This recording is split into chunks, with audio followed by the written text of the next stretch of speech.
In this video, I'll show you how I built this play and craft table with storage and LED accent lighting. I started by creating a CAD model of the play table.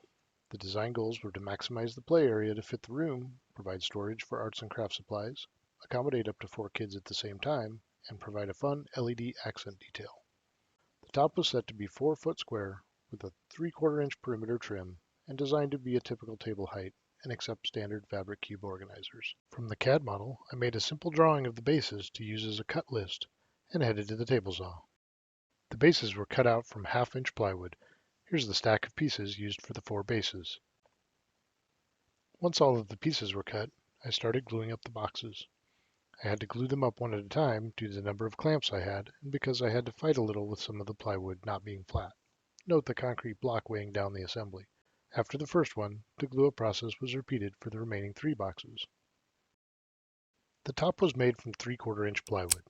I attached a perimeter of some 1/2 inch plywood strips to help stiffen the edges, as well as to provide a backing to support the outer trim boards when they were added later.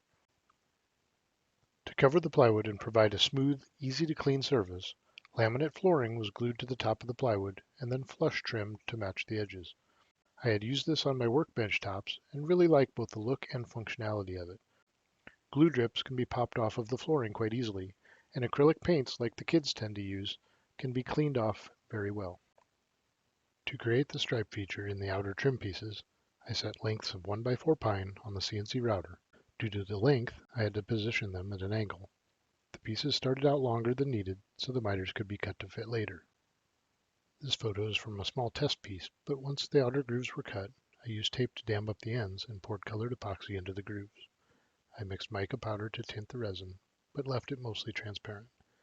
After the resin cured, the pieces were planed down to create a flush outer surface. After planing, the pieces returned to the CNC, this time upside down, so a groove could be cut into the backside for the LED strips. The groove depth was such that it broke into the resin, so the light from the LEDs can shine through. With the ends mitered to fit the table and the LED strip laid into the grooves, the trim boards were installed using screws from the backside. Screws were used to allow the trim to be removed if it was ever needed to replace the LEDs. And once the trim pieces were installed, it was time to try out the LEDs.